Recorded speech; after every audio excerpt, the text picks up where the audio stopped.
ما تشاء وتنزع الملك ممن تشاء وتعز من تشاء وتذل من تشاء بيدك الخير إنك على كل شيء قدير। ও নবী তুমি বলে দাও আল্লাহ তুমি তো মালিকুল মুলক, তুমি হইলা ক্ষমতার মালিক, তুমি যাকে চাও ক্ষমতা দিয়ে থাকো, যার কাছ থেকে চাও তুমি ক্ষমতা কেড়ে নিয়ে থাকো। আল্লাহ যাকে চাও তুমি বেইজ্জত ইজ্জত দিয়ে থাকো, যাকে চাও তুমি বেইজ্জতি করে থাকো। নিশ্চয় সব কল্যাণের চাবিকাঠি তোমার এই হাতে। আল্লাহ গো তুমি সব কিছুর উপরে শক্তিশালী। বাদশার কথা হলো সব মানি, কিন্তু এটা মানি না, এটার মধ্যে সন্দেহ। গেছে পাখি শিকার করতো, গিয়া দেখে পাহাড়ের কাছে সুন্দর একটা উট দেখা যায়। উটটার একটা লোভ লেগে গেছে, এটা জঙ্গলি উট নেই, এটার শিকার করতেই। সুন্দর একটা উট শিকার করার জন্য এটার পিছনে লেগে গেছে, মোটামুটি প্রায় কাছাকাছি গেছে, এটা দূরে লেগে এই দূরে ফেলতেছে, ধরতে পারতেছে না, এই দূরে ফেলতেছে, ধরতে পারতেছে না, এই দূরে ফেলতেছে, ধরতে পারতেছে না। এইভাবে এটার পিছনে যাইতে যাইতে সব ভুলে গেছে, মানে ধরে ফেলতেছে আর ধরতে পারতেছে না। এইভাবে এটার পিছনে যাইতে যাইতে যাইতে যাইতে নিজের রাজ্যে, এটা ইন্ডিয়ার ঘটনা আর কি, আশরাফ আলী থানভী ইন্ডিয়ার ঘটনা লাগছে। ইন্ডিয়ার রাজ্যটা তো অনেক বড়, এটা আগে পুরা দেশ শাসন করতো এরকম ওরা, ছোট ছোট একটা এলাকা শাসন করতো কত কত বাদশারা, জানেন তো ইতিহাস আপনারা। ঠিক এরকম নিজের দেশের গন্ডি পার হইয়া আরেক দেশের ভিতরে ঢুকে গেছে। তাইলে ক্ষমতা আরেক দেশে যখন ঢুকে যায়, ক্ষমতাটা কি লইয়া যায় না থুয়ে যায়? থুয়ে যায়, ঠিক আছে না? হয়তো ভারপ্রাপ্ত দিয়ে যায়, আর না কয়ে গেলে ক্ষমতা এমনি থুয়ে যায়। আরেক দেশে গিয়ে তোর বেড়াগিরি করতে পারতেন না। আপনি যদি বাংলাদেশের প্রধানমন্ত্রী হইয়া আমেরিকাতে গিয়ে এখন যে আমি প্রধানমন্ত্রী, আমেরিকার কোন মন্ত্রী আপনার কথা শুনবো? আমেরিকার কোন পুলিশ আপনার কথা শুনবো? আপনার কথা শুনতো না।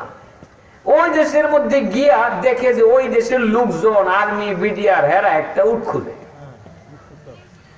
উট খুলতেছে মানে ওই দেশের বাদশার উটটা হারানো গেছে, যে উটটার উপরে সোয়ার হইতে উট পায় না। আর হে ওইটারে দৌড়ায় এনে হেই পারো ঢুকাইছে, এই দেশের বাদশা ঢুকাইয়া হেই পারো গেছে, দুইরা ওলাইছে। দুইরা পরে এটা খুব খুশি হয়েছে, স্বীকার করে লেছি, বেঁধে লাইছে। এই ফাঁকে ওই দেশের বাদশার আর্মি বিডিআর রে ভেড়ায় দেখায় কি ব্যাপার, উট দি এবার হাতে, এ ভাই উট কার? কইটা আমি মাত্র স্বীকার করছি। তুমি স্বীকার করছো না চুরি করছো? এটা তো আমাদের দেশের বাদশার উট।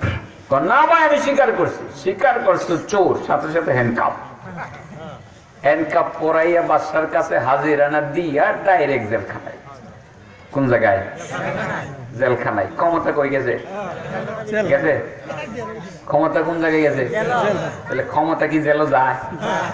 এটার প্রমাণ আছে, পৃথিবীতে আছে, বাংলাদেশে আছে। ক্ষমতা জেলখানায় যায়, এরকম নমুনা আছে। আমরাও দেখছি যারা এক সময় ক্ষমতার মসনদে ছিল, তারা পরবর্তী কিছুদিন জেলখানার মধ্যে আরামায়েশে সময় কাটাইছে, ঠিক না বেটি?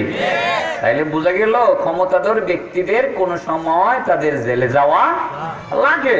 অন্যায় অপরাধ করলে জেলে যাইতো নাকি বেহেশতে যাইব নাকি? অন্যায় করলে জেলেই যাওয়া লাগে। ওরে জেলখানার মধ্যে গেছে, জেলখানার মধ্যে না গিয়ে এবার আর কি আর তো কোনো কাম নাই। এর পক্ষে তো কেউ মামলাও করবার লাগে যায় না, কারণ এরা তো কেউ চিনেও না। তারা কেউ চিনলে জানলে ওই তার পক্ষে শুনানি করার জন্য, জামিনের শুনানি করার জন্য যাইতো। চিনেও না, জামিনের জন্য কেউ যায় না। জেলখানার মধ্যে বুয়া বুয়া এবার কোরআন শরীফ পড়ে। কি বলে? কোরআন শরীফ কিন্তু ভালো পড়তে জানে, সব করে। এই ফাঁকে ওই দেশের বাদশার একটা মেয়ে দিন দিন একটু বড় হয়েছে আর কি। বড় হওয়ার পরে মন্ত্রীদেরকে ডাইকে বলেন, মন্ত্রীরা ভালো একজন হুজুর আসেনি দেওছে, আমার এই মেয়েটারা যদি কোরআন শরীফ পড়াইতারেন। জেল সুপারে স্যার একটা কথা কইতাম, কিছু মনে না করলে। কি কথা? স্যার জেলখানার মধ্যে তো একটা কয়েদি আছে, এই কয়েদিটা ভালো কোরআন শরীফ পড়তে জানে। জেল সুপারে তো সব জানে, বুঝেন না?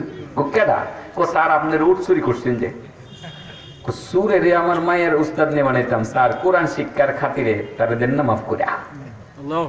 বেশ ভালো একটা কথা কইছো তুমি। আচ্ছা, কোরআন যেহেতু ভালো জানে, কোরআনের খাতিরে তারা বাইর করে নিয়ে আমার মেয়ের আমার বাড়িতে নিয়ে টিউশনি দিয়ে দিই। একটা কই দি, যদি বাদশার বাড়ির টিউশনি পাস হয় ঠিকানে কথা না তো। সে তো বাদশা মনে মনে, এটা তো এই দেশের বাদশা জানে না। এরপরে তারে জেলখানার থেকে বাইর করে আইনা তারে নিয়ে দিছে বাদশার বাড়ির টিউশনিতে। ক্ষমতা কোন জায়গায় গেছে? টিউশনিতে গেছে। হ্যাঁ, টিউশনিতে গেছে। বাদশার মেয়েরে বয়ে বয়ে কোরআন শরীফ পড়ায়। বাদশার মেয়েরে পড়ায়, এক পর্যায়ে পড়াইতে পড়াইতে সূরা বাকারার মধ্যে তো এটা যখন এই আয়াতটাই আইছে, কুল্লিল্লাহুম্মা মালিকাল মুলকি তুতিল মুলকা মান তাশা ওয়া তানজিউল মুলকা মিম্মান তাশা وتعز من تشاء وتذل من تشاء بيدك الخير إنك على كل شيء قدير। নবী তুমি বলো, আল্লাহ তুমি তো ক্ষমতার মালিক, যাকে চাও তুমি ক্ষমতা দিয়ে থাকো, যার কাছ থেকে চাও তুমি ক্ষমতা কেড়ে নিয়ে থাকো। আল্লাহ তুমি ইজ্জতের মালিক, যাকে চাও তুমি ইজ্জত দিয়ে থাকো, যাকে চাও তুমি বেইজ্জতি করে থাকো। আল্লাহ গো, সব কল্যাণের চাবিকাঠি তোমারই হাতে। আল্লাহ নিশ্চয়ই তুমি সব কিছুর উপরে শক্তিশালী।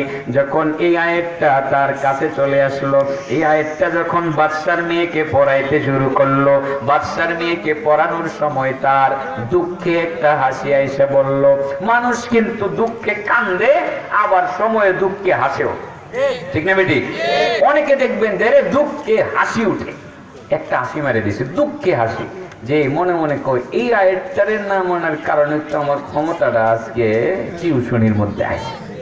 যখন হাসি মারছে, বাদশার মাইয়া তার দিকে ছায়া কো, কিরে জেলখানার একটা কয়েদি আমারে পড়াইতে আইছে, পড়াইতে আইয়া এইভাবে হাসিটা দিল কেন? ঘটনাটা কি?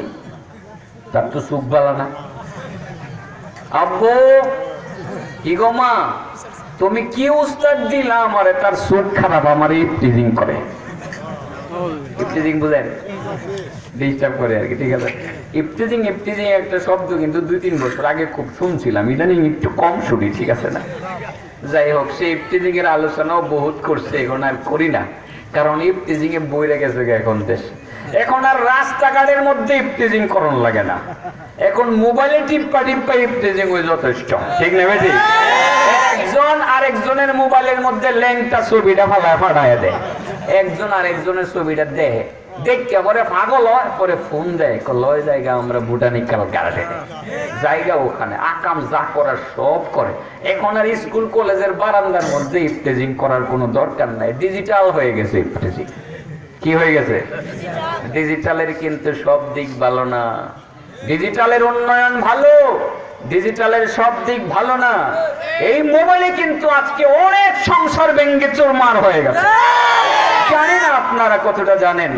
আমার নিজের চোখের দেখা, ফেসবুকের মাধ্যমে পরিচয়, তার 3টা বাচ্চা রেখে সেই যুবকটার হাত ধরে স্কুলে ক্লাস 9-এ পড়ুয়া সুন্দরী মেয়েটাকে রেখে তার বাবাকে বাদ দিয়ে, তার স্বামীকে বাদ দিয়ে সেই ফেসবুকের মাধ্যমে পরিচিত যুবকটার হাত ধরে চলে যায়।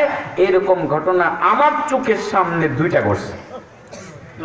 সেই বাচ্চাগুলোর কান্না আমি দেখেছি, আজও সেই বাচ্চাগুলোর কান্না যখন আমার মনে পড়ে আমার চোখ দিয়ে পানি পড়ে। তা সেই বাচ্চাগুলোর অপরাধ কি ছিল? এই ফেসবুকের পরিচয়ে বাচ্চাগুলোকে রেখে স্বামীর সংসার ভেঙ্গে চুরমার করে আরেকটা যুবকের হাতে চলে গেল। 3G চলতেছে, 4G রেজিস্ট্রেশন হয়ে গেছে, তার মানে হলো আগামী এই 4 নম্বর জেনারেশন অগ্রিম, তার মানে 48 বছর পরে পৃথিবীতে কি হবে এবং কোন ধরনের নোংরামি, কোন ধরনের অশ্লীলতা, বেহায়াপনা হইতে পারে, এখন ঘরে বসে বসে 40 বছর পরে সেই নোংরামি এখন দেখতে পারবে। লক্ষণটা কিন্তু খুব ভালো না। এটা নিয়ে অনেকে গর্ব করি, ডিজিটাল বাংলাদেশ। আমি বলি উন্নয়নে ডিজিটাল করো, ডিজিটাল নগ্নতা বেহায়াপনা বন্ধ করো। উন্নয়নে ডিজিটাল করো, ডিজিটাল চুরি ডাকাতি খালি বদমাশি বন্ধ করো। কিন্তু এই উন্নয়নের ডিজিটাল বদমাশির ডিজিটালের সাথে ভাষ্যভঙ্গ পোষা করে চলে যায়।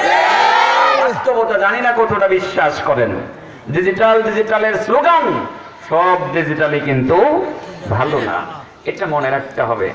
এই নগ্নতার ডিজিটালাইজ বন্ধ করতে হবে এবং উন্নয়নের ডিজিটালগিরি চালাইতে হবে, ঠিক না ঠিক? যাই হোক, এটা একটু আমার অতিরিক্ত আলোচনা হয়ে যাচ্ছে। বুঝতেছিলাম আমি যে ভাবতেছিলাম আমি 9টার মধ্যে আলোচনা শেষই করে দিব। ওই 6টা কাজ করলে যে ইজ্জত পাওয়া যাইব, হ্যাঁ তো যাইতে পারছি না, যাইতেছি। আচ্ছা, না যেমন লাগবো ইনশাল্লাহ। তবে আমি ওয়াজে আজকে ডিজিটাল ওয়াজ করব ইনশাল্লাহ, দেখবেন তো ওয়াজে